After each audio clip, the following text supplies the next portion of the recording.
자, 먼저 시간에 이어서 왜 사람이 혼자 나부두지 아니하고 독처하는 것을 좋지 않게 하나님이 생각해서 사람을 남자와 여자를 만드는 이치를 이렇게 얘기했는가 하는 거예요. 그래서 여기에는 원문에는 뭐냐면 독고 불호라고 그랬어요. 그러니까 무슨 얘기냐면 혼자 있는 것을 원치 않는다 하는 것은 독고불호는 뭐냐면 좋지 못하다는 거지. 그 좋지 못한 이치가 뭐냐? 이 땅에 무엇을 만들었다고 하는 것은 양음의 법칙에 의해서 소위 말하면 새로운 생명의 존재가 시작하는 것을 뭐냐면 음양의 이치라고 해. 소위 말하면 남자와 여자가 있어야 우리 나영이가 태어나듯이 뭐냐면 한 사람이 태어나는 거예요. 그게 뭐냐면 음양의 이치가 조화를 이루지 못하면 안 되는 거예요. 그래서 이게 뭐냐면 독자는 뭐냐면 홀로 독자예요. 동거할도 거자고. 그러니까 이게 혼자 있는 것은 뭐냐면 새로운 생명을 싹 틔울 수 없으니까 결론적으로 뭐야?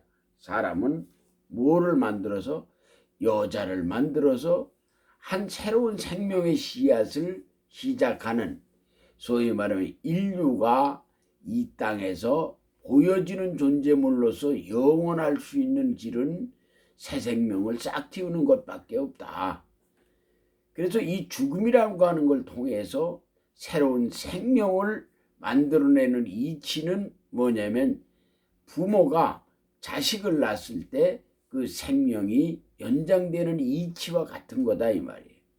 근데 사람들이 뭐냐면 죽음이라고 하는 것은 새로운 생명의 시작이라고 하는 태동의 역사를 잘 이해하지 못함으로 인해서 사람이 좀 잘못 오해하고 있는 오견된 사고를 가지고 있다. 자, 그러면 신념이라는 게 뭐냐?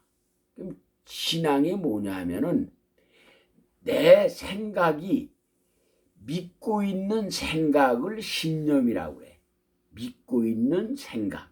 그게 그래서 믿을 신자에 이게 생각령자, 생각령.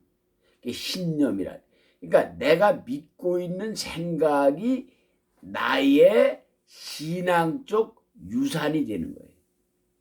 그러니까 내가 잘못 믿고 있거나 잘못 생각하고 있으면 잘못 생각하고 있는 그 믿음이 신념이 자기의 유업이 되기 때문에 내가 죽는다 그렇게 생각하면 죽는 것이고 안 죽는다 생각하면 안 죽는 거예요. 그러나 사람들이 죽고 사는 이치를 왜 문제를 삼냐면 눈으로 보는 육안적 사고를 벗어나지 못하는, 그러니까 눈대기로 보는 것을 가지고 존재하는 것을 삶이라고 그러고 비존재를 죽음이라고 하는 결론적 사고를 그렇게 내렸기 때문에 죽음이라는 단어가 있는 거예요.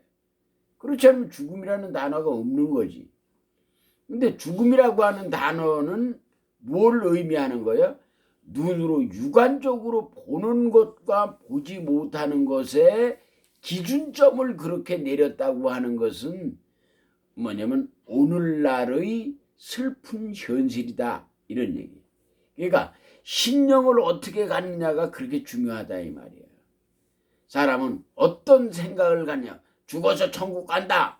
그래서 그 죽어서 천국을 가야 되는데 죽어서 천국 가는 뭐냐면 통로가 없고 아무것도 없는 허상이면은 뭐가 돼? 그건 아무것도 없는 거예요. 그러니까 그만큼 신념이라고 하는 게 중요한 거예요. 그래서 여기에 지금 나타난 지금 오늘 본문 말씀에는 뭐냐면 여호와 하나님이 가라사대 사람이 독처하는 것이 좋지 못하니 내가 그를 위하여 돕는 배필을 지으리라 하시니라. 이건 돕는 배필을 짓는 것은 뭘 의미하는 거예요? 새로운 생명의 시작을 은유적으로 보여주는 한 단막극 같은 장면을 이렇게 유사하고 있다 이 말이에요. 그러니까 예견된 지금 이런 사고가 이렇게 우리에게 지금 보여주는 한 장면을 이렇게 얘기하고 있다. 그래서 뭐냐면 우리가 짐승과 다른 것은 뭐냐면 짐승은 그냥 흙으로 지었다고 그랬는데 사람은 흙으로 지어서 그 코에 생기를 불어넣었다. 하나님의 소위 말하면 신령한 그 하나님의 본 에너지를 넣어줬다 이 말이에요. 근데 짐승은 그런 게 없단 말이에요. 그 코에 생기를 넣었다는 말이 없어. 그러나 짐승도 사람처럼 도로댕기는 이치는 동행적 가치는 똑같은데 그 속에 뭐지가 없는 신념이라는 게 없어. 짐승에게는. 짐승은 오직 먹는 이치밖에 아무것도 없다 이 말이에요. 그래서 여기에서 그런 얘기를 하는. 그래서 여기에서 뭐냐면 본문은 뭐냐면 여호와 신설 야인 독고 불호 아료 위타 조 일개 합 적상 이게 배, 우, 봉, 조, 타 이게 무슨 말이야? 그래서 여기에서는 뭐냐면 같이 이게 하나를 같이 하나로 합치는 것을 봉하는 배우자를 만들었다 이런 뜻이에요. 그러니까 소위 말하면 우리 지원이가 지금 어떻게 서진이하고 한 몸을 이루었다. 이루니까 뭐냐면 또 새로운 생명의 한 새싹이 떴다.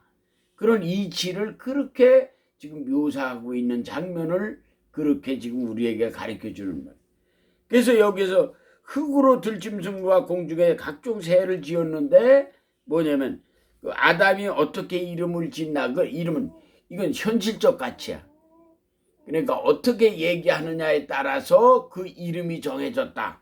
그렇게만 돼 있지 하나님의 생기를 그 코에 불어넣었다는 그런 증거 그런 건 기록이 없다 이 말이야. 그 얘기는 바꿔 말하면 하나님의 전능성은 누구에만 준 거예요? 인간들에게만 줬는데 인간들은 그것을 상실한 것을 갖다가 원죄라고 그러는 거예요.